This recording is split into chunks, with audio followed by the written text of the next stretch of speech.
సరిగ్గా నాకు అసలు కనిపించలేదు సార్. అవునా ఇంకేం చెప్దాం కదా అని ఉండిపోయాను సార్. లేట్ గా అవుతుంది సార్. అవునా దీంట్లో ఏదో ప్రాబ్లం ఉంటుంది అయితే మళ్ళీ మనం గూగుల్ మీట్ పోవడం అవును. బెటర్. మళ్ళా ఫాంట్ సైజ్ కూడా చాలా చిన్నగా ఉంది సార్. అదే గూగుల్ మీట్ అనుకోండి సార్, జూమ్ చేస్తే కనిపించింది సార్. ఇది అస్సలు ఫాంట్ సైజ్ కనిపించలేదు సార్. ఓకే ఓకే రేపటి నుంచి మారుద్దాం. ఇప్పుడు వచ్చింది సార్. Okay okay right. ఇందాక నేను ప్రజెంట్ చేయడం థ్యాంక్ యూ. మర్చిపోయినట్టున్నా. సరే అమ్మా. ఓకే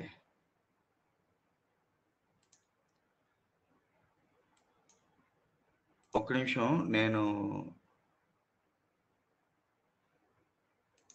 అమ్మా స్టార్ట్ చేస్తా.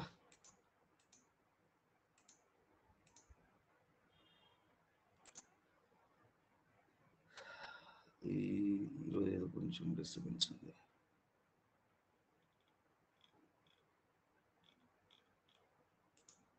అసలు నాకు దీంట్లో మీరు ఎవరెవరు వస్తున్నారో ఎవరెవరు పోతున్నారో కూడా అర్థం కావట్లేదు. గూగుల్ మీట్ అయితే కొంచెం క్లియర్గా ఉంది. సరే చూద్దాం. ఇదేదో ఇంటర్ఫేస్ బాగుందని చెప్పి దీన్ని స్టార్ట్ చేస్తే దీంట్లో డిఫరెంట్ ఉన్నాయి.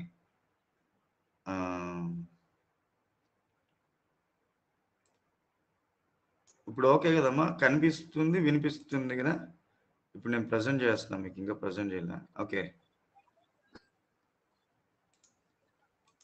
వినిపిస్తుందమ్మా? వినిపిస్తుంది సార్. కనిపిస్తుందా? కనిపిస్తుంది సార్. కనిపిస్తుంది సార్. ఓకే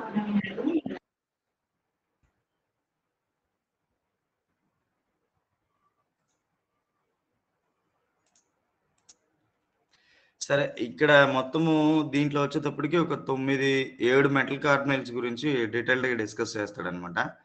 ఆ 7 మెటల్ కార్బనైల్స్ ఏంటి అంటే, ఒకటి టెట్రా కార్బనైల్ నికెల్ ఒకటి చెప్తున్నాడు. సో అట్లా ఒక 7 ఉన్నాయి. ఆ 7 ఏంటి అని కూడా నేను చూపిస్తాను. సో ఫస్ట్ వచ్చేటప్పటికి టెట్రా కార్బనైల్ నికెల్.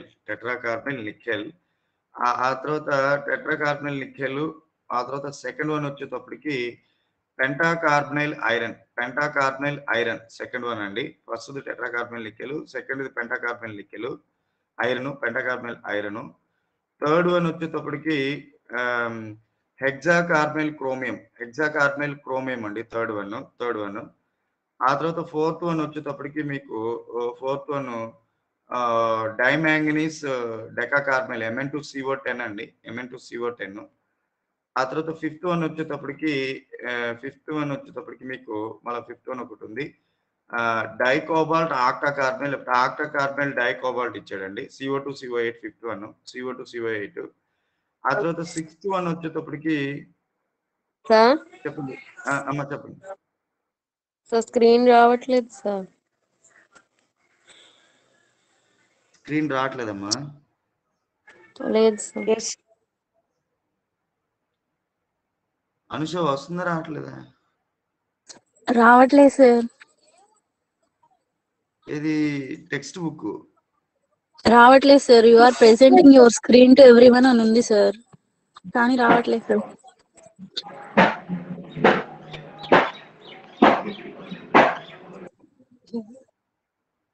ఇప్పుడు వస్తుంది సార్. నేను ప్రజెంట్ కొట్టినా కానీ రాలమ్మా. సరే అయితే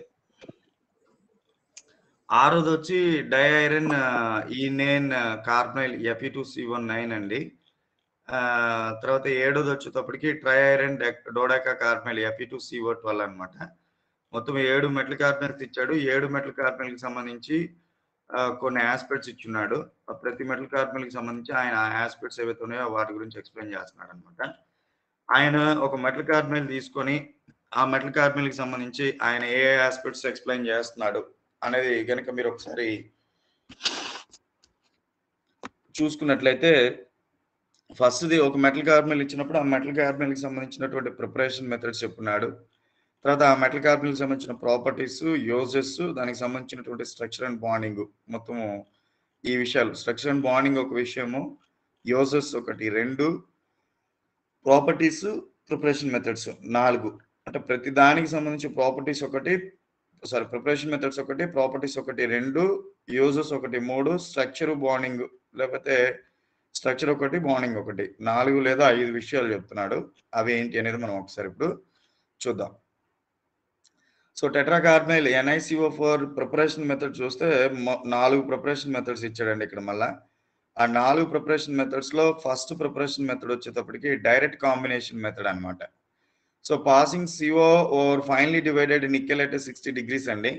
అంటే నికెల్ మెటల్ని ప్యూర్ అండ్ యాక్టివ్ స్టేట్లో తీసుకొని, అంటే ఫైనలీ డివైడెడ్ స్టేట్ అంటే ప్యూర్ అండ్ యాక్టివ్ స్టేట్లో తీసుకొని, దానికి 4 ఈక్వలెన్స్ ఆఫ్ కార్బనైల్ లిగాండ్తో 4 ఈక్వలెన్స్ ఆఫ్ కార్బనైల్ లిగాండ్ అంటే కార్బనైల్ లిగాండ్ని ఈ nickel metal finely divided nickel metal గుండా పాస్ చేసినప్పుడు అట్ 60 degrees టెంపరేచర్ దగ్గర పాస్ చేసినప్పుడు మనకి NiCO4 వస్తుంది. ఇది వచ్చేప్పటికి డైరెక్ట్ కాంబినేషన్ మెథడ్ అమ్మా. ఇది వచ్చి డైరెక్ట్ కాంబినేషన్ మెథడ్. ఆ తర్వాత సెకండ్ వన్ వచ్చి బై రెడ్యూసింగ్ పొటాషియం టెట్రాకార్బనైల్ టెట్రాసైనో నికెలేట్ అండి. సెకండ్ వన్ వచ్చి బై రెడ్యూసింగ్ పొటాషియం టెట్రాసైనో నికెలేట్ అనమాట. అంటే టెట్రాసైనో నికెలేట్ 2ని తీసుకెళ్ళేసి టెట్రాసైనో అంటే ఇక్కడ 4 సైనైడ్స్ ఉంటాయండి. ఇక్కడ ఈడు ఫస్ట్ స్టెప్ ఎగరగొట్టాడు. 4 సైనైడ్స్ ఉండేటువంటి దాన్ని టెట్రాసైనో నికెలేట్ 2ని తీసుకెళ్ళేసి ఇది K2NiCO4 K2NiCN4ని తీసుకెళ్ళేసి KHG పొటాషియం అమాల్గమ్తో ట్రీట్ చేసినప్పుడు అప్పుడు మీకు when K2NiCN4 is reduced with KHG amalgam, a red solution of potassium tricyano nickelate 1 అనేది ఫామ్ అవుతుంది అనమాట. ఇది పొటాషియం ట్రైసైనో నికెలేట్ ఫామ్ అయింది. ఫస్ట్ ఈ స్టెప్ ఇలా ఆయన ఏది K2NiCN4ని తీసుకెళ్ళి KHGతో ట్రీట్ చేస్తే K2NiCN4ని తీసుకెళ్ళేసి KHGతో రిడక్షన్ చేసినప్పుడు మీకు K2NiCN థ్రైస్ వచ్చేటటువంటి రియాక్షన్ ఇలా ఫస్ట్ రియాక్షన్ అది. ఫస్ట్ రియాక్షన్ మీరు రాసుకోండి. K2NiCN4 plus KHG will goes less to K2NiCN thrice అనేది రాసుకున్నాం. ఇది ఫస్ట్ స్టెప్. సో ఆయన ఏం చెప్తున్నారంటే బై రెడ్యూసింగ్ పొటాషియం టెట్రాసైనో నికెలేట్ 2. సో వీడి పేరు ఏం చెప్తున్నాడు? టెట్రాసైనో నికెలేట్ 2 అంటే ఇక్కడ మొత్తం సైనైడ్స్ 4 ఉన్నాయి కాబట్టి దీన్ని టెట్రాసైనో అన్నాడు. నికెల్ అనేది +2 ఆక్సిడేషన్ స్టేట్లో ఉంటుంది కాబట్టి దీన్ని నికెలేట్ 2 అన్నాడు. ఎట్లా నికెల్ +2 ఆక్సిడేషన్ స్టేట్లో ఉంటుందంటే ఈ K2NiCN4ని మీరు ఎలా రాసుకోవచ్చు అంటే 2K ప్లస్ NiCN4 -2 రాయొచ్చు. 2K plus NiCN4 -2గా రాయొచ్చండి. ఈ 2K ప్లస్ NiCN4 -2 అనే దాన్ని మీరు రాసుకున్నప్పుడు 2K ప్లస్ NiCN4 -2 రాసుకున్నప్పుడు అది మీకు ఎట్లా అవుతుంది? 2K ప్లస్ NiCN4 -2 అంటే నికెల్ ఆక్సిడేషన్ నెంబర్ కనుక్కోవాలనుకున్నప్పుడు ఎక్స్ మైనస్ యాక్చువల్గా ప్లస్ వస్తుంది, బట్ ఇక్కడ సైనైడ్కి నెగిటివ్ ఆక్సిడేషన్ స్టేట్ అంటే -1 ఆక్సిడేషన్ స్టేట్ ఉంటుంది. 4 సైనైడ్స్ ఉన్నాయి కాబట్టి x-4 is equal to -2 అండి, -2. Then x is equal to x-4 is equal to -2, x is equal to -2 + 4 అవుతుంది. అప్పుడు మీకు +2 -2 + 4 అంటే +2 వస్తుంది కాబట్టి K2NiCN4లో నికెల్ అనేది +2 ఆక్సిడేషన్ స్టేట్లో ఉంటుందమ్మా. అందుకే దీన్ని పొటాషియం టెట్రాసైనో నికెలేట్ 2 అన్నాడు. ఈ K2NiCN4ని తీసుకెళ్ళేసి when subjected reduction reaction with potassium amalgam KHGతో కనుక రియాక్షన్ చేసినట్లయితే దెన్ మీకు K2NiCN4 అనేది ఫామ్ అవుతుంది అనమాట. So is reduced with KHG amalgam a red solution of potassium tricyano nickelate అనేటువంటిది నికెలేట్ 1 ఫామ్ అయింది. అంటే వీడికి మీరు ప్రతిదానికి కూడా ఆక్సిడేషన్ నెంబర్ కట్టాలా. ఎందుకంటే ఈ రియాక్షన్ ఏదైతే ఉందో, ఈ మెథడ్ ఏదైతే ఉందో, నేను మీకు మెటల్ కార్బనైల్స్ డిస్కస్ చేసినప్పుడు ఒక మెథడ్ చెప్పున్నా. రేపటి నుంచి నేను గూగుల్ మీట్లో కండక్ట్ చేస్తాను మా క్లాసు. ఈ టీచ్ మేట్ వద్దులేండి, ఇంకా గూగుల్ మీట్లో కండక్ట్ చేస్తాను. ఓకే, ఈ పొటాషియం టెట్రాసైనో నికెలేట్ ఏదైతే ఉందో, పొటాషియం టెట్రాసైనో అంటే దీంట్లో ఏదైనా ఉంటే ఈ మెటీరియల్ కానీ అట్లాంటి ఏమైనా ఉంటే ఇక్కడ పోస్ట్ చేస్తాను. అవి కూడా గ్రూప్లో చేయొచ్చులేండి, గ్రూప్లో చేస్తాను. లేదు ఎందుకు కొద్దిగా చిరాగ్గానే ఉంది నాకు కూడా. మీరేదో ఎంతమంది వస్తున్నారో నాకు అర్థం కావట్లా. మరి 5-6 వస్తుంటే ఏంది డిఫరెంట్గా ఉంది, 5-6 వస్తున్నారు. రోజు 15 మంది వచ్చినప్పుడు అంటే స్టూడెంట్స్ ఎక్కువ ఉంటే మాకు కొంత ఎనర్జీ ఉంటుంది చెప్పేదానికి, స్టూడెంట్స్ తక్కువ ఉంటే మాకు నీరసం వస్తుంది అనమాట. సో అందుకే రేపు నుంచి గూగుల్ మీటే కండక్ట్ చేస్తాను నేను. సో ఇక్కడ చూడండి, ఇక్కడ ఏమైంది మీకు, నేను మెటల్ కార్బనైల్స్ ఏదైతే యూట్యూబ్ వీడియోస్ నేను మీకు చెప్తున్నానో వాటిలో మీరు చూసినట్లయితే మెటల్ కార్బనైల్స్ ప్రిపరేషన్ మెథడ్స్ లో డిస్ప్రాపర్ GA2 మెథడ్ అని చెప్పేసి ఒకటి చెప్పుంటా. Disproportion GA2 method is nothing but redox method. Redox method is nothing but మీకు ఉండేటువంటి రియాక్టెంట్స్ లో half of the reactant will be reduced and half of the reactant will be oxidised. అయితే అంటే reactant లో సగము రిడక్షన్ లో involve అయ్యి సగం ఆక్సిడేషన్ లో కనుక ఇన్వాల్వ్ అయితే ఆ మెథడ్స్ ని డిస్ప్రాపర్ GA2 మెథడ్ లేకపోతే రిడాక్స్ మెథడ్ అని చెప్పేసి చెప్తారు అనమాట. సో అది మీకు ఇక్కడ ఏంటంటే ఈ మెథడ్ ఫస్ట్ వచ్చేటప్పటికి డైరెక్ట్ కాంబినేషన్ మెథడ్, రెండోది వచ్చేటప్పటికి డిస్ప్రాపర్ GA2 మెథడ్ లేకపోతే రిడాక్స్ మెథడ్ అనమాట. సో బై రెడ్యూసింగ్ పొటాషియం టెట్రాసైనో నికెలేట్ తీస్తే ఇది ఫస్ట్ స్టెప్. ఇది అయిపోతే ఇప్పుడు ఇక్కడ చూడండి, ఇక్కడ ఏంటి దీన్ని ఎట్లా రాయొచ్చు, 2K plus NiCN3 NiCN thrice 2+ గా రాయొచ్చు అనమాట. 2- గా రాయొచ్చు, 2-. అప్పుడు నికెల్ ఆక్సిడేషన్ నెంబర్ కట్టాలంటే x - 3 = -2, x = -2 + 3 అవుతుంది, దెన్ x = +1 అవుతుంది. సో K2 NiCN3 thrice లో నికెల్ అనేది +1 ఆక్సిడేషన్ స్టేట్ లో ఉంది, +1 ఆక్సిడేషన్ స్టేట్ లో ఉంది. వీని తీసుకెళ్ళేసి మీరు ఎప్పుడైతే కార్బన్ లిగాండ్ తో ట్రీట్ చేశారో, అంటే కార్బన్ మోనాక్సైడ్ కార్బన్ లిగాండ్ తో ట్రీట్ చేస్తే carbon ligand is a neutral ligand. So వీడు లోపలికి రావడం వల్ల నికెల్ కి సంబంధించినటువంటి ఆక్సిడేషన్ స్టేట్ లో ఎటువంటి మార్పు ఉండదు. సో CO లోపలికి వెళ్ళిపోయేసి K2 NiCN thrice CO అనేటువంటిది ఫామ్ అవుతుంది. ఇక్కడ కూడా నికెల్ +1 ఆక్సిడేషన్ స్టేట్ లోనే ఉంది, సో అదే తీసుకున్నాడు. అయితే ఇక్కడ వచ్చిన K2 NiCN thrice CO ని 4 ఈక్వివలెంట్స్ తీసుకున్నాడు. That means 4 K2 NiCN thrice CO plus 2 HCl hydrochloric acid తో ట్రీట్ చేసినప్పుడు ఇక్కడ నికెల్ +1 లో ఉంది కాస్త మీకు NiCO4 టెట్రాకార్బన్ నికెల్ ఫామ్ అయింది. ఇక్కడ నికెల్ 0 ఆక్సిడేషన్ స్టేట్ లో ఉంది. అంటే ఈ రియాక్టెంట్స్ లో ఇక్కడికి ఒక నికెల్ వచ్చింది, తర్వాత 3K2 NiCN4 గా మారింది. అంటే ఇక్కడ నికెల్ వచ్చింది, plus 2 KCl plus H2 form అయింది. ఈ మొత్తం రియాక్షన్ చూసుకుంటే ఇక్కడ ఈ రియాక్టెంట్ లో +1 ఆక్సిడేషన్ స్టేట్ ఉంది, ఈ ప్రోడక్ట్ లో 0 ఆక్సిడేషన్ స్టేట్ ఉంది. అంటే +1 నుంచి 0 ఆక్సిడేషన్ స్టేట్ కి పడిందంటే దాని అర్థం రిడక్షన్ జరిగినట్లు, అంటే ఆక్సిడేషన్ నెంబర్ తగ్గింది కాబట్టి రిడక్షన్ జరిగినట్లు. అట్లాగే ఇక్కడ నుంచి ఇక్కడికి వచ్చేటప్పటికి +1 నుంచి +2కి వెళ్ళిందంటే ఆక్సిడేషన్ జరిగింది కాబట్టి ఈ ఆక్సిడేషన్ నెంబర్ పెరిగింది కాబట్టి ఆక్సిడేషన్ జరిగినట్లు. అంటే చూడండి, ఈ రియాక్షన్ లో half of the reactant will be reduced and half of the reactant will be oxidised. That means half of the metal will be reduced and half of the metal will be oxidised. ఈ రకంగా reactant లో అనేది సగము reduction reactions లో and సగము oxidation reactions లో కనుక involve అయితే ఆ రకమైనటువంటి రియాక్షన్స్ ని డిస్ప్రాపర్ GA2 రియాక్షన్స్ అని అంటారు. ఆ రకమైన రియాక్షన్స్ ని డిస్ప్రాపర్ GA2 రియాక్షన్స్ అని అంటారు అనమాట. డిస్ప్రాపర్ GA2 రియాక్షన్స్ అని చెప్తారు. సో మీకు ఇక్కడ ఇది ఒక పద్ధతి. ఈ పద్ధతిలో ఫస్ట్ స్టెప్ ఇదమ్మా, K2 NiCN4 ని తీసుకెళ్లి KHG తో ట్రీట్ చేస్తే K2 NiCN thrice అనేటువంటి ఫామ్ అవడం ఫస్ట్ స్టెప్ అనమాట. సో మొత్తం 3 స్టెప్లు ఉంటాయి ఇక్కడ. సో మీరు మెయిన్ కన్సిడర్ చేసుకోవాల్సింది దీన్ని. సో అంటే ఇక్కడ మీకు టెట్రాకార్బనైల్ నికెల్ ని డైరెక్ట్ కాంబినేషన్ మెథడ్ ద్వారా ప్రిపేర్ చేశాడు, అదే టెట్రాకార్బనైల్ నికెల్ ని డిస్ప్రాపర్ GA2 రియాక్షన్ మెథడ్ ద్వారా కూడా ప్రిపేర్ చేశాడు. Next you go for third one, by action of CO and nickel 2 phenyl dithiocarbamate ద్వారా చేయడం అనమాట. దిస్ ఈజ్ లాబొరేటరీ ప్రిపరేషన్ అండి. ఇది మీకు 2 ఈక్వివలెంట్స్ ఆఫ్ NiSC(NH) ఫినైల్ అంటే ఇక్కడ చెప్పాడు కదండి, నికెల్ అనేది +2 ఆక్సిడేషన్ స్టేట్ లో ఉంటుంది, దాని మీద ఫినైల్ డైకార్బమేట్ అనేటువంటిది తీసుకున్నాడు. అంటే నికెల్ 2 డైఫినైల్ డైథయోకార్బమేట్ అంటే 2 ఫినైల్ గ్రూప్స్ వచ్చినాయి, డైథయోకార్బమేట్ అనమాట. 2 సల్ఫర్లు వచ్చినాయి కాబట్టి డైథయో అన్నాడు, CNH వచ్చింది కాబట్టి కార్బమేట్ అన్నాడు. సో దీన్ని తీసుకెళ్లి 4 ఈక్వివలెంట్స్ ఆఫ్ కార్బన్ లిగాండ్ తో ట్రీట్ చేసినప్పుడు దాన్ని మీకు NiCO4 plus tetracarbon nickel form అయింది.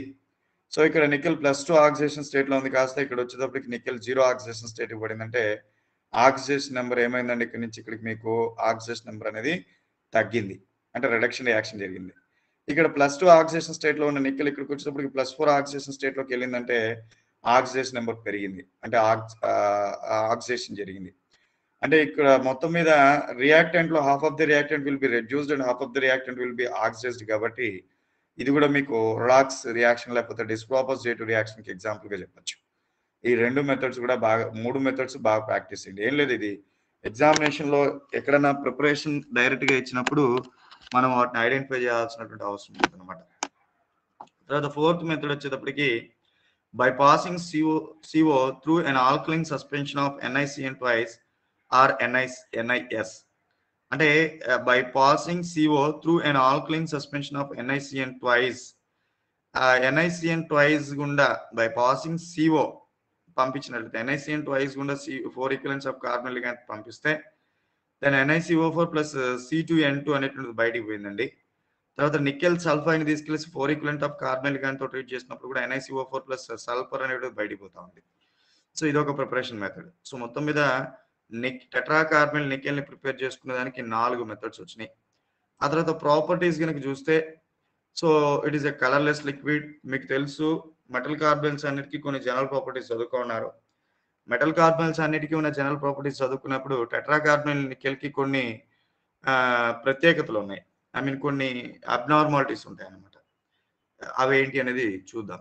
It is a colourless liquid boiling at 43 degrees. అంటే వీడు లిక్విడ్ కాబట్టి లిక్విడ్ గ్యాస్ గా మారేదాన్ని ఏమంటే మనము బాయిలింగ్ పాయింట్ అంటారు. అందుకే ఈ లిక్విడ్ కాబట్టి వీడికి మనం బాయిలింగ్ పాయింట్ చెప్తాం. వీడు కలర్లెస్ లిక్విడ్ అని అంటే వైట్ కలర్ లో ఉంటాడు. So it is a colourless liquid boiling at 43 degrees అండ్ సాలిడిఫైయింగ్ ఎట్ -25 degrees. అట్లాగే లిక్విడ్ సాలిడ్ గా మారేదాన్ని ఏమంటారు? సో లిక్విడ్ గురించి మాట్లాడేటప్పుడు చదవాలి. సాలిడ్ లిక్విడ్ గా మారితే మెల్టింగ్ పాయింట్, లిక్విడ్ గ్యాస్ గా మారితే బాయిలింగ్ పాయింట్. అంటే మీరు ఒక సాలిడ్ కి దానికి సంబంధించినటువంటి బాయిలింగ్ పాయింట్స్, మెల్టింగ్ పాయింట్స్ చెప్తారు. అట్లాగే లిక్విడ్ గ్యాస్ గా మారితే బాయిలింగ్ పాయింట్, ఆ తర్వాత లిక్విడ్ సాలిడ్ గా మారితే ఫ్రీజింగ్ పాయింట్, సో సాలిడిఫైయింగ్ పాయింట్ అనొచ్చు. సో వాటిని చెప్పాలన్నమాట. సో అందుకని ఇక్కడ మీకు టెట్రా కార్బన్ నికెల్ అనేటువంటిది it's liquid, it's a colourless liquid. So వీడు 43 degrees దగ్గర బాయిల్ అవుతాడు. అండ్ వీడిని అంటే లిక్విడ్ నుంచి సాలిడ్ స్టేట్ కి తీసుకొని రావాలంటే -25 degrees కనుక తీసుకెళ్తే, ఈ టెట్రా కార్బన్ నికెల్ -25 degrees దగ్గర కనుక మీరు తీసుకెళ్ళినట్లయితే అది మీకు ఎలా మారుతుందండి? సాలిడ్ గా మారుతుంది. It is miscible with benzene and it is almost insoluble in water.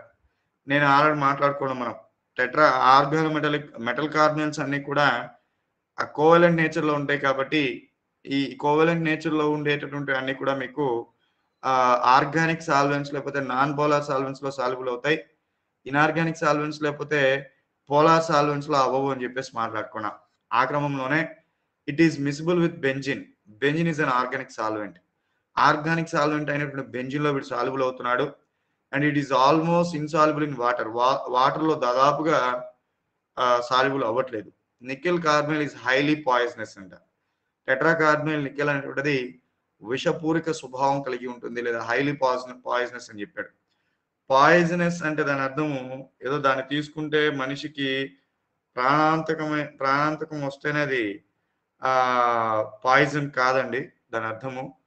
So మన శరీరానికి ఏ రకమైనటువంటి హాని కలిగించేటటువంటి పదార్థాన్నైనా కానీ విషం కింద భావిస్తారు.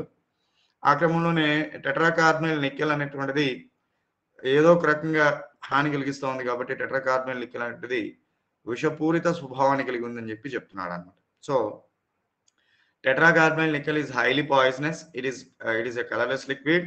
దాని బాయిలింగ్ పాయింట్ చెప్పారు 43 degrees. దాన్ని ఇంకొంచెం తక్కువ టెంపరేచర్ కనుక -25 degrees కనుక తీసుకెళ్ళినట్లయితే టెట్రా కార్బన్ నికెల్ అనేది సాలిడిఫైయింగ్ అవుతుందని చెప్పాడు. It is miscible with benzene అని చెప్పాడు. And it is almost insoluble in water అని చెప్పాడు. So nickel carbon is highly poisonous అంటే విషపూరిత స్వభావం కలిగింది అనే విషయం కూడా చెప్తా ఉన్నాడు. So action of H2SO4 reacts with it as follows అన్నాడు. సో టెట్రా కార్బన్ నికెల్ ని తీసుకెళ్లి సల్ఫ్యూరిక్ యాసిడ్ తో కనుక ట్రీట్ చేసినట్లయితే నికెల్ సల్ఫేట్ ని ఫామ్ చేసి ప్లస్ H2 ని బయటికి పంపించేసి 4COs ని బయటికి పంపించేస్తుంది. అంటే నికెల్ టెట్రా NiCO4 అనేది Ni గాను CO4 గాను విడిపోతుంది. 4COs బయటకు వెళ్ళిపోయినప్పుడు Ni ఇక్కడ ఉండేటువంటి SO4 -2 తో ట్రీట్ అయిపోయేసి NaSO4 ని ఫామ్ చేసి ప్లస్ H2 ని బయటికి పంపించేస్తుంది. ఇది ఒక రియాక్షన్ గుర్తుపెట్టుకోండి. అంటే tetra carbon nickel sulphuric acid తో ఏ రకమైన రియాక్షన్ ఇచ్చిందో చూడండి. తర్వాత action of NO. See general properties of carbons discussed on page number 571. Already మనము మెటల్ కార్బన్ సంబంధించినటువంటి జనరల్ ప్రాపర్టీస్ చెప్పినప్పుడు చెప్పున్నానండి అది. ఆ తర్వాత substitution reaction. Some or all CO groups can be replaced by monodendate CNR, PCl3 etc. as well as bidentate orthophenyls, diars, NO2, etc. ligands. For the examples, see general properties of carbonyls. అక్కడ చెప్పుకున్నామండి, అందుకని అక్కడ చూడమంటున్నాడు. Action of heat కూడా అక్కడే చూడమన్నాడు. Action of halogens కూడా అక్కడే చూడమన్నాడు. ఇవన్నీ అక్కడ చెప్పున్నామండి, కాబట్టి నేను మళ్ళీ ఇక్కడ రీకాల్ చేయట్లా, మీరు అక్కడ ఒకసారి చూసుకోండి. ఆ తర్వాత action of heat, see general properties of carbonyls. Action of halogens, see general properties of carbonyls. Action of gaseous HCl. Gaseous HCl decomposes the solution of NiCO4, evaluating H2 and CO అండి. అంటే gaseous HCl తో treat చేస్తే, NiCO4 ని HCl తో treat చేస్తే NiCl2 plus H2 plus C4CO. Just like చూడండి, sulphuric acid తో ఏ chemical reaction ఇచ్చిందో యాజ్ ఇట్ ఈస్ గా హైడ్రోక్లోరిక్ యాసిడ్ తో కూడా అదే కెమికల్ రియాక్షన్ ఇచ్చింది. అంటే tetracarbonyl nickel is when subjected to reaction with the acids like hydrochloric acid and the sulfuric acid. Tetracarbonyl nickel is when subjected to reaction with hydrochloric acid as well as sulfuric acid. Sulfuric acid లేదా hydrochloric acid తో కనుక reaction చూసినప్పుడు ఏం చేస్తుంది, action of gaseous HCl decomposes the solution of NiCO4. That means tetracarbonyl nickel is when subjected to reaction with sulfuric acid as well as hydrochloric acid. Then decomposition takes place into nickel as well as carbonyls. Carbonyl ligands గాను nickel గాను decompose అవుతుంది. Decompose అయ్యి మీకు NiCl2 ని plus H2 plus 4C1 form చేస్తుంది అనమాట. అట్లాగే NiCO4 plus H2 plus 4C1 ఎట్లా ఫామ్ అయింది. సో ఈ రెండు కెమికల్ రియాక్షన్స్ ఇక్కడ కొంచెం మనకు అడ్వాన్స్డ్గా వచ్చినాయి. సో రిమైనింగ్ కెమికల్ రియాక్షన్స్ మొత్తం కూడా మీకు అక్కడ ఏవైతే ఉన్నాయో అవే చెప్పున్నాడు అనమాట. సో వీటిని నోట్ చేయండి. ఓకే, ఇది ఒక మాట. యాక్చువల్గా వీటిని తీసుకెళ్ళేసి మనం అక్కడ పెట్టుకుంటే ఇట్ ఇస్ ఫైన్, ఇంకా బెటర్గా ఉండేది. బట్ ఆయన ఇక్కడ చెప్పాడు కాబట్టి మనం చూద్దాం. Right. So next metal carbonyls సంబంధించినటువంటి అంటే టెట్రాకార్బనైల్ నికెల్కి సంబంధించినటువంటి ఇది చూద్దాం. ఏంటి టెట్రాకార్బనైల్ నికెల్కి సంబంధించినటువంటి ఇదంటే ఇక్కడ టెట్రాకార్బనైల్ నికెల్కి సంబంధించినటువంటి స్ట్రక్చర్. అయితే మొన్న ఎక్కడో ఆయన మాట్లాడితే టెట్రాకార్బనైల్ నికెల్లో ఉండేటువంటి 4 కార్బనైల్ లిగాండ్స్ అనేటువంటివి మెటల్తో sigma plus pi bond form చేయవు. 2 కార్బనైల్ లిగాండ్స్ మాత్రమే సిగ్మా బాండ్ ఫామ్ చేస్తాయి. సో సారీ, రెండు కార్బనైల్ లిగాండ్స్ మాత్రమే sigma plus pi bond form చేస్తాయి. సో రిమైనింగ్ 2 వచ్చేటప్పటికి సిగ్మా బాండ్స్ మాత్రమే ఫామ్ చేస్తాయని చెప్పాడు. అది ఈరోజు మనకు ఒక క్లారిటీ వస్తుంది. దానికి సంబంధించిన బాండింగ్కి కూడా ఈరోజు మనకు ఒక క్లారిటీ వస్తుంది. సో బాండింగ్ తెలియాలంటే ఈ రకమైనటువంటి అలైన్మెంట్ మన చేతిలో ఉండాలి ఎప్పుడు కూడా. అంటే మెటల్కి సంబంధించినటువంటి ఇది ఎలక్ట్రానిక్ కాన్ఫిగరేషన్ రాసుకొని లైగాండ్ ఇచ్చేటువంటి ఎలక్ట్రాన్స్ ఎక్కడ పోతున్నాయి అనే దాని మీద మనకు ఒక అవగాహన ఉండాలి. సో చూద్దాం, దీన్ని మనము ఈ స్కీమ్ ఏదైతే ఉందో ఈ స్కీమ్ని ప్రతి మెటల్ కార్బనైల్కి అప్లై చేసే ప్రయత్నం చేద్దాం. బ్రిడ్జింగ్ ఇచ్చిన వాటి అన్నిటికీ కూడా ఆయన ఏ మాలిక్యూల్స్ ఇచ్చాడో అన్నిటికీ కూడా అది చూద్దాం. So let us come here. Uses చూస్తే, since NiCO4 on heating is decomposed to metallic nickel, since NiCO4 on heating is decomposed to metallic nickel, it is used in the production of nickel by Mons process. అంటే ఏం లేదమ్మా, మీరు కనుక టెట్రాకార్బనైల్ నికెల్ని తీసుకెళ్ళి heat చేసినప్పుడు అదేమవుతుంది, నికెల్కి నికెల్ని ఇచ్చేస్తుంది, carbonyl లిగాండ్కి carbonyl ligand ఇచ్చేస్తుంది. లేదా NiCO4ని తీసుకెళ్ళేసి హైడ్రోక్లోరిక్ యాసిడ్తోనో సల్ఫ్యూరిక్ యాసిడ్తోనో ట్రీట్ చేస్తే నికెల్ సల్ఫేట్ని నికెల్ క్లోరైడ్ని ఫామ్ చేస్తుంది, కార్బనైల్ లిగాండ్ని బయటికి పంపించేస్తుంది. అంటే పర్టికులర్గా మీరు కనుక చెప్పినట్లయితే టెట్రాకార్బనైల్ నికెల్ని కనుక హీట్ చేసినట్లయితే నికెల్ మెటల్ని కార్బనైల్ లిగాండ్ని మాదిరిగా డికంపోజ్ అవుతుంది. కాబట్టి it is used in the production of nickel by Mond's process. Mond's పద్ధతిలో ఈ గుర్తుపెట్టుకోవాలి, ఈ మ్యాచింగ్ లో అడుగుతూ ఉంటాడు ఎగ్జామినేషన్ ఎక్కువ. మోన్స్ ప్రాసెస్ లో నికెల్ మెటల్ ని ప్రిపేర్ చేసుకోవడానికి టెట్రాకార్బనైల్ నికెల్ అనేది బాగా ఉపయోగపడుతుంది. It is also used in gas plating and also as catalyst. Catalyst గాను గ్యాస్ ప్లాంటింగ్ రెండిట్లో కూడా టెట్రాకార్బనైల్ నికెల్ అనేది ఉపయోగపడుతూ ఉందంట. So these are the uses of tetracarbonyl nickel అండి. Then you come here about structure. Tetracarbonyl nickel కి సంబంధించిన structure గురించి చూద్దాం. The vapour density of nickel tetracarbonyl and the freezing point of freezing, ఇందాక చెప్పుకున్నాం కదా, లిక్విడ్ గ్యాస్ గా మారేది మెల్టింగ్ పాయింట్, లిక్విడ్ సాలిడ్ గా మారితే దాన్ని ఫ్రీజింగ్ పాయింట్ అంటారు. దీనికి -25 degrees ఎంతో ఫ్రీజింగ్ పాయింట్ ఉందని చెప్పేసి టెట్రాకార్బనైల్ నికెల్ కి సంబంధించినటువంటి ఫ్రీజింగ్ పాయింట్ -25 degrees ఉందని చెప్పేసి ఇందాక మాట్లాడుకున్నాం. సో అదే ఇక్కడ చెప్తున్నాడు, the vapour density of nickel tetracarbonyl and the freezing point of its solution in benzene has shown that the molecular formula of this compound is NiCO4. అంటే టెట్రాకార్బోనిల్ నికెల్ కి సంబంధించినటువంటి ఫ్రీజింగ్ పాయింట్ అయితేనే కానీ, లేదా అదే టెట్రాకార్బోనిల్ నికెల్ కి సంబంధించినటువంటి వేపర్ డెన్సిటీ కానీ, ఈ రెండు విషయాలు ఏం చేస్తున్నాయంటే టెట్రాకార్బోనిల్ నికెల్ కి సంబంధించినటువంటి ఫార్ములా NiCO4 గా ఉంటున్నాయి అనే విషయాన్ని చెప్తా ఉన్నాయి. తర్వాత electron diffraction studies made on this compound, అంటే ఈ టెట్రాకార్బోనిల్ నికెల్ కి సంబంధించి క్యారెక్టరైజేషన్ చేయడం కోసం గుర్తుపెట్టుకోండి, ఎప్పుడు కూడా బాండ్ ని స్ట్రక్చర్ ని క్యారెక్టరైజేషన్ చేయాలంటే మీకు ఏదైనా అంటే ఒక molecule, research is nothing but మీరు ఒక మాలిక్యూల్ సింథసైజ్ చేస్తారు, ఆ సింథసైజ్ చేసినటువంటి మాలిక్యూల్ కి క్యారెక్టరైజేషన్ చేస్తారు. Characterisation is nothing but spectral studies. So ఇక్కడ టెట్రాకార్బోనిల్ నికెల్ ని క్యారెక్టరైజ్ చేయడం, టెట్రాకార్బోనిల్ నికెల్ ని క్యారెక్టరైజ్ చేయడం అంటే దానిలో ఉండే CO లిగాండ్స్ ఏంటి, ఆ CO లిగాండ్స్ యొక్క నేచర్ ఏంటి, అవి టెర్మినల్ లిగాండ్సా, బ్రిడ్జింగ్ లిగాండ్సా, అక్కడ ఉండే మెటల్ ఏంటి, మెటల్ కి CO కి మధ్య ఉండే బాండ్ నేచర్ ఏంటి, అంటే ఆ రకంగా ఒక మాలిక్యూల్, ఒక ఆర్గానిక్ కాంపౌండ్, ఒక ఇనార్గానిక్ కాంపౌండ్ మీ చేతిలో పెట్టినప్పుడు దాంట్లో ఏ రకమైనటువంటి బాండింగ్ ఇన్వాల్వ్ అవుతుంది, దాని స్ట్రక్చర్ ఏ రకంగా ఉంది అనేటి దాన్ని మనం క్యారెక్టరైజ్ చేయాలంటే ఖచ్చితంగా దానికి సంబంధించినటువంటి స్పెక్ట్రల్ స్టడీస్ అనేవి చదవాలి. అదే ఇక్కడ చెప్తున్నారు, electron diffraction studies made on this compound in the vapour state and X-ray diffraction studies made on this compound in the solid state. అంటే వేపర్ స్టేట్ లో వచ్చేటప్పటికి electron diffraction studies made on this compound in the vapour state అండి.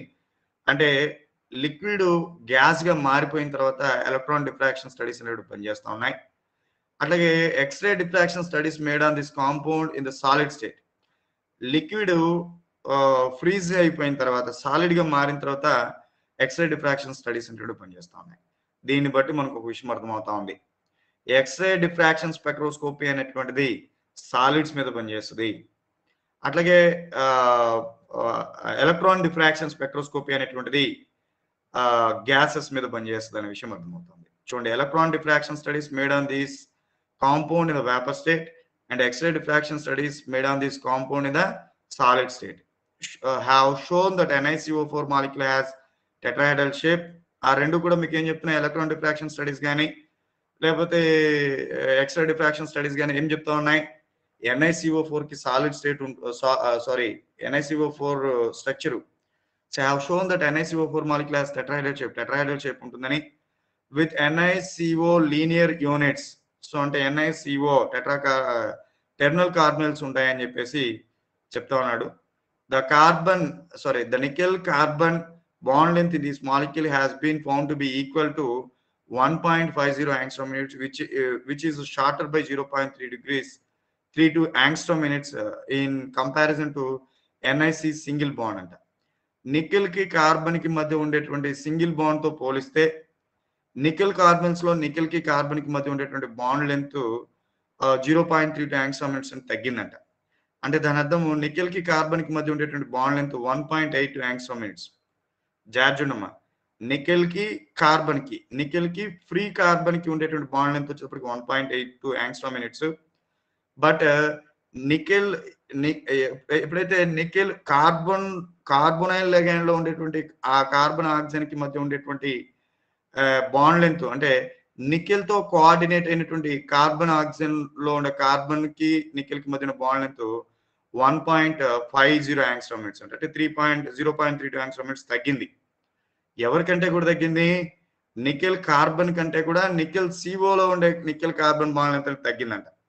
So found in carbons, the CO bond length in these carbons has been found be equal to 1.15 angstrom units, which is larger than the CO bond length in CO molecule.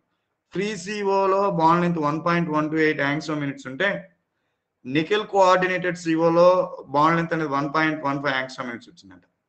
అంటే ఇక్కడ చూసారా మీకు ఈ x ray diffraction spectroscopy కానీ, electron diffraction spectroscopy కానీ, x ray diffraction spectroscopy కానీ, electron diffraction spectroscopy కానీ, ఈ రెండు ఎవరి గురించి మాట్లాడుతున్నారా అంటే టెట్రాకార్బోనిల్ నికెల్ కి సంబంధించి గ్యాసియస్ స్టేట్ లో ఒకటి మాట్లాడితే, టెట్రాకార్బోనిల్ నికెల్ కి సంబంధించి సాలిడ్ స్టేట్ లో ఇంకొకటి మాట్లాడుతూ ఉన్నాడు. సో రెండు కూడా నికెల్ కి కార్బన్ కి మధ్య ఉన్న బాండ్ లెంత్ గురించి, కార్బన్ కి ఆక్సిజన్ కి మధ్య ఉండే బాండ్ లెంత్ గురించి మాట్లాడుతున్నాయంట. యూజువల్ గా కార్బన్ ఆక్సిజన్ బాండ్ లెంత్ అనేటువంటిది కార్బన్ కి ఆక్సిజన్ కి మధ్య ఉండేటువంటి అంటే ఫ్రీ సిఓలో కార్బన్ ఆక్సిజన్ బాండ్ లెంత్ అనేది 1.8 యాంగ్స్ట్రోమ్ ఉండాలండి.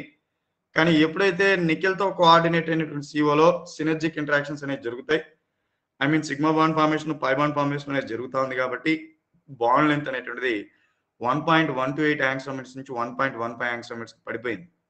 అంటే బాండ్ లెంత్ అనేది ఏమైందండి ఇక్కడ తగ్గింది. బాండ్ లెంత్ తగ్గిందంటే బాండ్ ఆర్డర్ పెరుగుతూ ఉందని అర్థం. అదే చెప్పాడు, the CO bond length in the carbonyl has been found to be equal 1.15 angstrom which is larger than 1.15 అంటే పెరిగింది, which is larger than the CO bond length in CO molecule 1.12 angstrom 1.8 angstrom. So ఎందుకు తగ్గుతుంది, ఎందుకు పెరుగుతుంది అంటే bond order మనం చెప్పాం, synergic interactions నేను చెప్పాను మీకు. The only thing here is the synergic interaction. The reason is synergic interaction. What is meant by synergic interaction? What happens when synergic interaction is going on? What happened when the sigma bond formation takes place? And what happens when the pi bond takes place between the metal and carbonyl ligand? Metal carbonyl ligand madhya sigma bond formation జరిగినప్పుడు ఏం జరుగుతుంది, metal carbon ligand మీద పై bond formation జరిగినప్పుడు ఏం జరుగుతుంది అనే విషయాలు చెప్పాలా.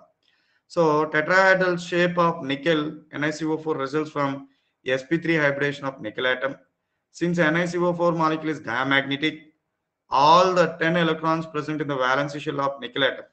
So since NiCO4 molecule is diamagnetic, కాబట్టి tetracarbonyl nickel అనేది diamagnetic లో ఉంటుందంట. All the 10 electrons present in the valence shell of nickel atom D8s2. మీరేంలా NiCO4 తీస్తే NiCO4 లో నికెల్ అనేది 0 ఆక్సిడేషన్ స్టేట్ లో ఉంది కాబట్టి దాని యొక్క ఎలక్ట్రానిక్ కాన్ఫిగరేషన్ రాసుకుంటే 3D8 4s2 వస్తుంది కాబట్టి మొత్తం 10 ఎలక్ట్రాన్స్ ఉన్నాయి కాబట్టి get paid in 3D orbitals. ఇక్కడ మీకు తీసుకునేటువంటి CO లిగాండ్ అనేది స్ట్రాంగ్ ఫీల్డ్ లిగాండ్ కాబట్టి ఆ S లో ఉండే రెండు ఎలక్ట్రాన్స్ కూడా వీళ్ళ లోపలికి వచ్చేస్తాయి. అంటే ఈ రెండు ఒకదాంతో ఒకటి పెయిరి ఇక్కడ సర్దుకుంటాయి. సో ఈ రెండు లోపలికి వచ్చేస్తాయి. అప్పుడు మీకు NiCO4 లో నికెల్ ఆటమ్ లో ఉండేటువంటి అంటే ఫ్రీ నికెల్ ఆటమ్ కి వచ్చేటప్పటికి 3D8 4s2 4p0 కాబట్టి ఇదిగోండి 1 2 3 4 5 6 ని 4s2 లో రెండు ఎలక్ట్రాన్స్ అయిపోయినాయి, 4p0 ఖాళీగా ఉంది. అయితే ఇది ఫ్రీ నికెల్. ఈ నికెల్ కి ఎప్పుడైతే CO లైగాండ్ వచ్చిందో, CO లైగాండ్ ఎవడండి, CO ligand is a strong field ligand. అప్పుడు ఏమవుతాయి, ఈ రెండు పైరప్ అయిపోయి ఇక్కడికి వచ్చేసినాయి. అప్పుడు ఇది ఖాళీ అయింది కదా, ఈ రెండు ఎలక్ట్రాన్స్ దీంట్లోకి సర్దుకుంటాయి. అప్పుడు వీడు ఫామ్ అయ్యాడు. అంటే 4s ఖాళీ అయిపోయింది, 4p ఖాళీ అయిపోయింది. అంటే హైబ్రిడైజేషన్ లో ఇన్వాల్వ్ అవ్వడానికి నికెల్ కి సంబంధించి ఒక s ఆర్బిటాలు 3 p ఆర్బిటాలు అవకాశం ఉంది కాబట్టి ఆ ఒక s 3 p కలిసిపోయి sp3 హైబ్రిడేషన్ లో ఇన్వాల్వ్ అయ్యి 3 empty sp3 hybridized molecular orbitals form చేస్తాయి. ఆ 3 empty sp3 హైబ్రిడైజ్డ్ ఆర్బిటాల్స్ లోకి 4 ఒక s 3 p కలిసిపోయి 4 empty sp3 hybridised orbitals form చేస్తాయి. ఈ 4 sp3 హైబ్రిడైజ్డ్ ఆర్బిటాల్స్ లోపలికి 4 CO లిగాండ్స్ కూడా ఎలక్ట్రాన్ పేర్స్ ఇచ్చినప్పుడు 4 ఎలక్ట్రాన్ పేర్స్ అనేవి వస్తాయి. సో అది ఇక్కడ చెప్తా ఉన్నాడు. సో ఇక్కడ ఏం చెప్తా ఉన్నాడు, so tetrahedral shape of nickel tetracarbonyl results from sp3 hybridization of nickel atom. Since NiCO4 molecule is diamagnetic, all the 10 electrons present in the valence shell of nickel atom get paired in 3D orbitals. Thus the valence shell electron configuration of nickel atom in NiCO4 molecules becomes a 3D10 4s0. So అప్పుడు ఏమైందంటే 4 carbon ligands sp3 ఇప్పుడు nickel కి సంబంధించినటువంటి ఒక s 3 p కలిసిపోయి sp3 hybridisation లో involve అయ్యి 4 sp3 hybridised orbitals ఇస్తే 4 carbon ligands 4 sp3 hybridized orbital కి ఎలక్ట్రాన్ పేస్ ఇస్తాయి. సో అంటే CO ఎలక్ట్రాన్స్ నుంచి కోఆర్డినేటెడ్ కోవాలెంట్ బాండ్ ఫామ్ చేస్తాయి. So CO nickel bond results by overlap between the empty sp3 hybrid orbitals and nickel atom and doubly filled sp hybrid orbitals and carbon atom. So carbon కి సంబంధించిన double field కి అవుతాయి అన్నమాట. So CO molecule అప్పుడు మీకు ఇక్కడ ఏమైంది, so ఇది ఫామ్ అయింది. అయితే ఇక్కడ పై బాండ్ ఫామ్ అవుతుందా లేదా, ఇక్కడ ఉన్నాయని సిగ్మా బాండ్స్ అయినా NiCO4 లో ఉన్నాయని సిగ్మా బాండ్స్ అయినా లేదా NiCO4 లో పై బాండ్స్ కూడా ఫామ్ అవుతున్నాయా. సో CO ఇచ్చిన ఎలక్ట్రాన్స్ బాగానే ఉంది, మరి CO ఎలక్ట్రాన్స్ తీసుకునేదానికి మెటల్ ఇచ్చేదానికి అవకాశం ఉందా? అఫ్ కోర్స్ ఇక్కడ మెటల్ అన్నిట్లో కూడా there is a filled electrons. So ఇక్కడ అన్ని ఫిల్డ్ ఉన్నప్పుడు CO దగ్గర there is an vacant orbitals. అప్పుడు పై బాండింగ్ కూడా ఫామ్ అవుతుంది కదా. ఎందుకని నికెల్ మెటల్లో అన్ని నికెల్ మెటల్లో d orbitals DXY, DYZ, DZX, DX2, Y2, DZ2 5 d orbitals లో కూడా there is a paired of electrons. ఈ పెయిర్డ్ ఆఫ్ ఎలక్ట్రాన్స్ కి సిఓలో 4 సిఓలు ఉన్నాయి. 4 సిఓలో కూడా there is a pi star antibonding molecular orbitals. అప్పుడు ఏమవుతుంది, ఇవి ఇచ్చినప్పుడు సిగ్మా బాండ్ ఫామ్ అయినాయి. సో వీటి నుంచి వీడికి, అంటే వీటి నుంచి వీడికి, వీడి నుంచి వీడికి, వీడి నుంచి వీడికి, వీడి నుంచి వీడికి వెళ్ళినప్పుడు there is a pi bond formation. దాని గురించి ఏమన్నా మాట్లాడా చూద్దాం. So it is to be pointed out here that due to the formation of 4 CO metal bonds, ఇక్కడ 4 ఫామ్ అయినాయి కదా మెటల్ కి సిఓకి, a large negative charge is accumulated on the central nickel atom. This is most unlikely. In such situation, Pauling suggests that the double bonding takes place with the back donation of the electrons from nickel atom to the CO ligands. To such an extent, the electron neutrality principle is obeyed. అంటే simple గా synergic interactions జరుగుతాయని చెప్తా ఉన్నాడు.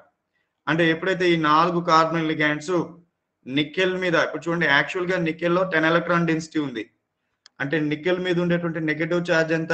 It's a matter of 10 electrons. ఎప్పుడైతే nickel మీద 4 carbon ligands వచ్చినాయో ఏమైంది? 18 electron density, అంటే ప్లస్ 8 ఎలక్ట్రాన్స్ డెన్సిటీ అనేది పెరిగింది.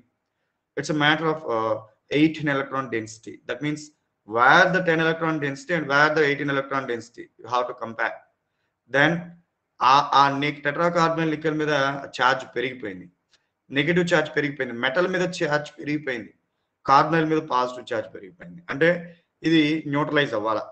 ఆ న్యూట్రలైజ్ అవ్వడం కోసం ఏం చేస్తుందంటే నికెల్ మెటల్ మళ్ళా కార్బన్ లిగాండ్కి ఎలక్ట్రాన్స్ ఇస్తుంది. అదే ఇక్కడ చెప్పాడు. In such a situation, Pauling suggests that the double bonding takes place with the back bonding of d electrons from nickel atom to carbon ligands. To such an extent, the electron neutrality principle is obeyed. According to this principle, the electron pair is not shared equally between nickel atom.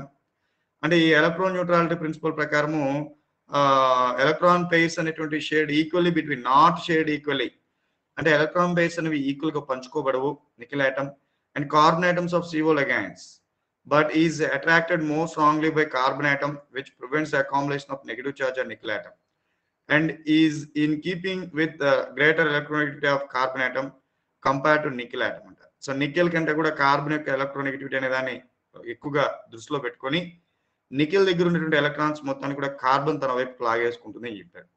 So అయితే మనకు అర్థం కాని విషయం ఏంటంటే, ఈ పుస్తకంలో ఎక్కడా కూడా అయినా సినర్జిక్ ఇంటరాక్షన్స్ అనేటువంటి కథ చెప్పాల. మనకి సినర్జిక్ ఇంటరాక్షన్స్ అనేటువంటి కథ చెప్పకుండా, సినర్జిక్ ఇంటరాక్షన్స్ అనేటువంటి మాట వాడకుండా ఈయన మెటల్ కార్బనల్స్ సంబంధించినటువంటి ఇది మొత్తం కూడా ఎక్స్ప్లెయిన్ చేయడం జరిగింది. I think that is not fine at all. ఆ రకంగా చెప్పడం అనేది, సినర్జిక్ ఇంటరాక్షన్స్ లేకుండా చెప్పడం అనేది that is not correct. So దాన్ని మనం ఒప్పుకోలేము. సో ఎలక్ట్రాన్ న్యూట్రాలిటీ ప్రిన్సిపల్ ప్రకారం చెప్పాడు, అది కరెక్ట్ కాదు. మళ్ళీ ఇక్కడ చూడండి, ఇక్కడ చెప్పేటప్పుడు ఎక్కడ కూడా 4 COs సిగ్మా బాండ్ ఫామ్ చేస్తాయి, ఐ మీన్ 4 COs లో 2 COs సిగ్మా బాండ్ ఫామ్ చేస్తాయి, 2 COs పై బాండ్ ని సిగ్మా బాండ్ ఫామ్ చేస్తాయి, అంటే 2 COs పై బాండ్ ఫామ్ చేయడం మాట ఎక్కడ కూడా ఇక్కడ చెప్పాల. సో అంటే మనకి ఈ పుస్తకంలో ఎంత అర్థమవుతుంది అనే విషయాన్ని కూడా మనం గమనించాలి. ఆ తర్వాత మీరు పెంటాకార్బనైల్ ఐరన్ ఒకసారి తీస్తే, ఐరన్ పెంటాకార్బనైల్ FeCO5 చూస్తే, ప్రిపరేషన్ చూస్తే దీని యొక్క ప్రిపరేషన్ చెప్పాడు. డైరెక్ట్ కాంబినేషన్ మెథడ్ ఒకటి చెప్పాడండి. By the direct combination of CO and iron metal Fe5CO తీసుకెళ్లేసి 200 degrees 100 atmosphere ప్రెషర్ దగ్గర చేస్తే FeCO5 ఫామ్ అయ్యేది ఒకటి చెప్పాడు. ఆ తర్వాత by carbonylation of FeI2 or iron sulphide, iron iodide ని కానీ లేకపోతే ఐరన్ సల్ఫైడ్ ని తీసుకెళ్లేసి with CO in presence of copper metal which acts as reducing agent. అంటే ఇది వచ్చేటప్పటికి హై ప్రెషర్ సింథసిస్ అండి. హై ప్రెషర్ సింథసిస్ ద్వారా ఇది ఒకటి చేయడం జరిగింది. FeI2 plus 5CO plus 2 copper will gives us to FeCO5 plus Cu2I2. 2Fes plus 10CO plus 2Cu will gives us to 2FeCO5 plus Cu2S. ఇది ఒక పద్ధతి చెప్పాడు. అదే ప్రాపర్టీస్ చూస్తే FeCO5 is a yellow liquid which is soluble in methyl alcohol, ether, acetone and C6H6. అంటే ఇక్కడ తీసుకున్నట్టు FeCO అనేది చూస్తే ఇది లిక్విడే. పెంటాకార్బనల్ ఐరన్ అనేది liquid, but it is yellow colour. But అక్కడ చూసింది ఏంటి, tetracarbonyl nickel is liquid, but it is that is colourless. But వీడికి yellow కలర్ ఉంది. It is soluble in H2O, వాటర్లో సాల్యుబుల్ అవుతున్నాడు. వాటర్ సాల్యుబుల్ అవ్వలా, అంటే వాడికి ఆర్గానిక్ క్యారెక్టర్స్ ఉన్నాయి, వీడికి ఇన్ఆర్గానిక్ క్యారెక్టర్స్ వస్తున్నాయి. సో డికంపోజిషన్ చూస్తే on thermal decomposition at 250 degrees it gives pure Fe, iron form చేస్తుందంట. So 2FeCO5 will gives to Fe plus 5CO అనేది ఫామ్ అవుతుందండి. ఇది ఒకటి ఎట్ 250 degrees టెంపరేచర్ దగ్గర, 250 డిగ్రీల టెంపరేచర్ దగ్గర. ఆ తర్వాత action of ultra violet light అండి, action of ultra violet light. So FeCO5 మీద అల్ట్రా వైలెట్ లైట్ ఏం పని చేస్తూ ఉంది చూస్తే చూడండి. FeCO5 మీద అల్ట్రా వైలెట్ లైట్ వేస్తే ఒక CO బయటకు వెళ్ళిపోయేసి Fe2CO9 ఫామ్ చేసింది. అంటే FeCO5 అనేది Fe2CO9 ఫామ్ చేస్తాం. So action of ultra violet light when cooled solution of FeCO5 in glacial acetic acid is irradiated with ultraviolet light, Fe2CO9 is formed. So the above reaction is reversed in darkness అంట. అదే చీకట్లో ultraviolet లేనప్పుడు ఇది reverse reaction జరుగుతుందంట. Hydrolysis చూస్తే FeCO5 is when subjected to reaction with sulphuric acid. ఇందాక ఎట్లా అయితే జరిగిందో 5CO5H2 అనేది, ఇందాక టెట్రాకార్బనల్ నికెల్ ఏదైతే కెమికల్ రియాక్షన్ ఇచ్చిందో అదే కెమికల్ రియాక్షన్ ఇక్కడ కూడా వచ్చింది, హైడ్రాలసిస్ రియాక్షన్. అంటే మెటల్ కార్బనైల్స్ అనేటువంటివి when subjected to reaction with acids, they involve in hydrolysis reaction and they can produce this end. So చూడండి hydrolysis, FeCO is hydrolyzed by H2O and acids. Water acids that hydrolysis అనేది జరుగుతూ ఉంది. So FeCO5 ని sulphuric acid తో treat చేసినప్పుడు FeSO4 plus 5CO plus H2 form చేసింది. తర్వాత action of alkali, ఈ రియాక్షన్ చాలా ఇంపార్టెంట్. మీకు అక్కడ మెకానిజం రాకపోయింది కదా, ఇక్కడ వచ్చింది చూడండి. సో సోడియం హైడ్రాక్సైడ్తో, ఓకే ఇక్కడ కూడా రాలా, బట్ నేను చెప్పాను మీకు అది ఎలా ఫామ్ అవుతుందో చూడండి ఒకసారి. నేను physical and chemical properties metal carbonyls చెప్పినప్పుడు ఉంటుంది అక్కడ చూడండి ఒకసారి. Action of alkalis when heated with aqueous or alcoholic solution of NaOH, carbonylate anion FeCOH H+ is formed. The hydrogen atom in this anion is acidic, which means that Fe is in -2 oxidation state. So FeCO5 in this case sodium hydroxide తో treat చేస్తే మీకు corresponding hydrates of metal carbon లేకపోతే metal carbon hydrates form చేస్తుంది అనమాట. ఇది చాలాసార్లు అడిగాడు, మొన్న కూడా చెప్పాను నేను, ఇప్పుడు కూడా చెప్తున్నా, చాలాసార్లు అడిగాడు ఎగ్జామ్లో, ఇంపార్టెంట్ గుర్తుపెట్టుకోండి. CSIలో చాలాసార్లు అడిగాడు. తర్వాత action of NH3, with NH3 it gives FeCO4H2 and carbamic acid NH2COH అనేటువంటి ఫామ్ చేస్తుందంట. అంటే FeCO5 అనే దాన్ని అమోనియాతో కనుక ట్రీట్ చేసినట్లయితే వాటర్ సమక్షంలో మీకు డైహైడ్రేట్స్ ఆఫ్ మెటల్ కార్బనైల్స్ FeCO4H2 లేదా dihydrates of iron carbonyl tetracarbonyl iron form చేస్తూ ఉంది. అట్లాగే కార్బోమిక్ యాసిడ్ NH2COH కూడా బయటికి పంపించింది. ఆ తర్వాత రియాక్షన్ విత్ హాలోజన్స్ చెప్పాడండి. హాలోజన్స్ మనం ఆల్రెడీ అక్కడ చూసాం.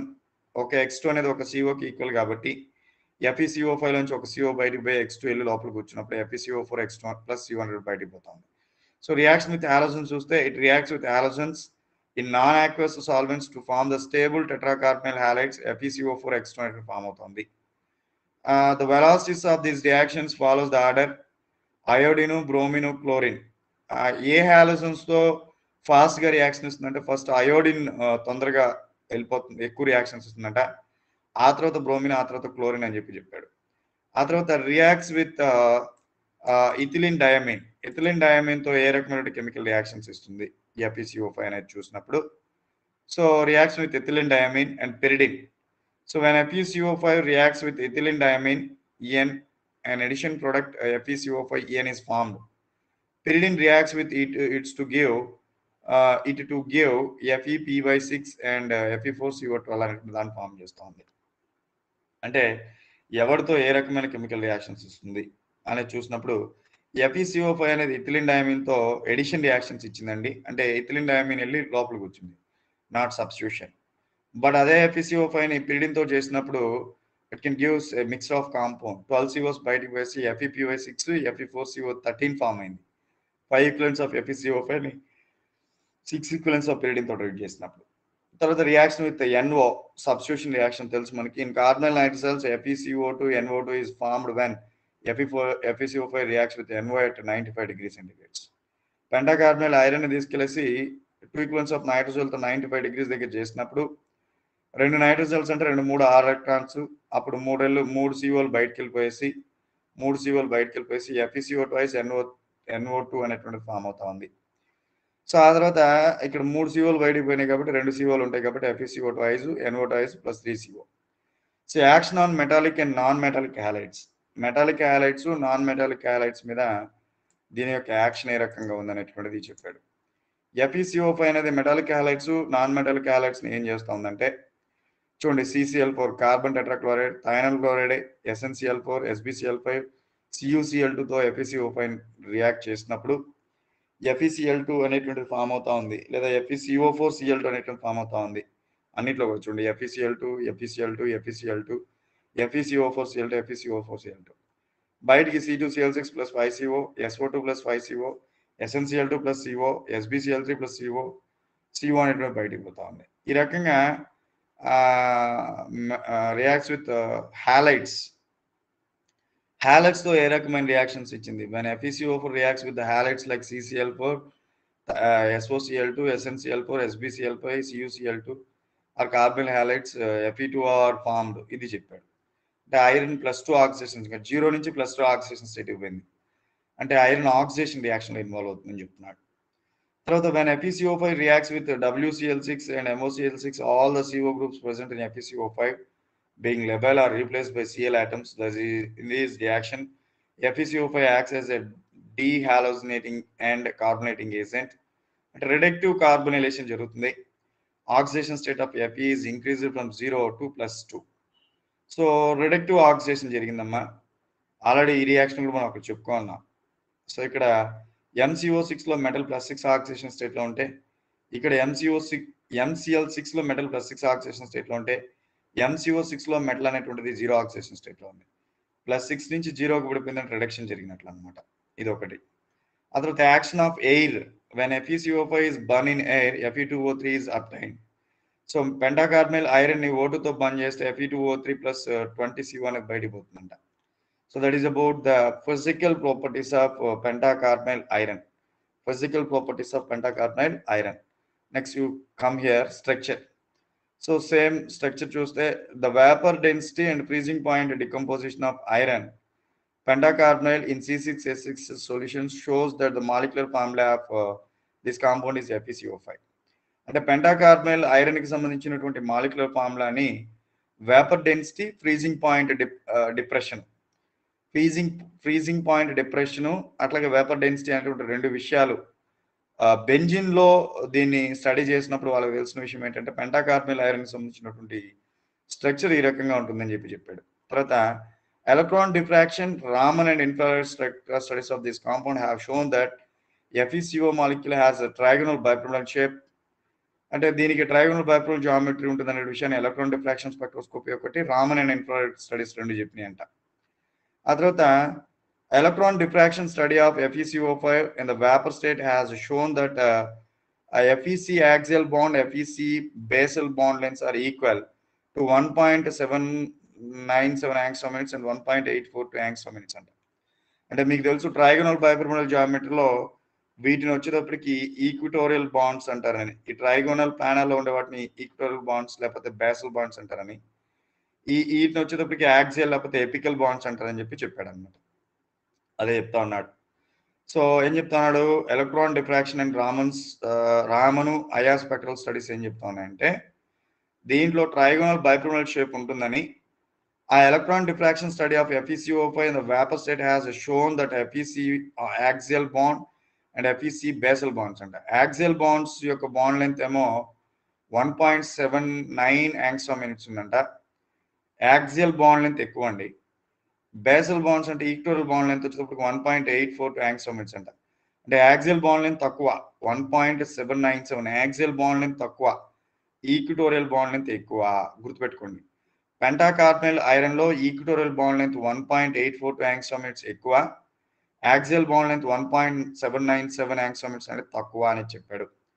while X-ray studies has shown that these bond lengths are almost the same. అయితే ఎక్స్రే వచ్చేటప్పటికి బాండ్ లెంత్ ఆల్మోస్ట్ సేమ్ అంట.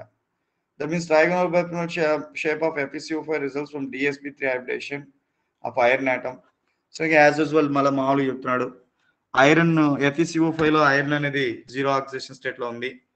దాని యొక్క వాలెన్స్ షెల్ ఎలక్ట్రాన్ కాన్ఫిగరేషన్ చూస్తే 3d6 4s2, కాబట్టి 1 2 3 4 5 6 ఎలక్ట్రాన్స్ వచ్చినాయి. ఎస్ లో 2 ఉన్నాయి. అయితే CO అనేది స్ట్రాంగ్ ఫీల్డ్ కానీ కాబట్టి ఈ 2 పైర్ అయిపోతాయి, ఈ 2 పైర్ అప్ అయిపోతాయి, ఈ 2 లోపలికి సర్దుకుంటాయి. అప్పుడు మీకు ఇలా వచ్చింది DZ2 అనేది ఎంటీగా ఉండింది.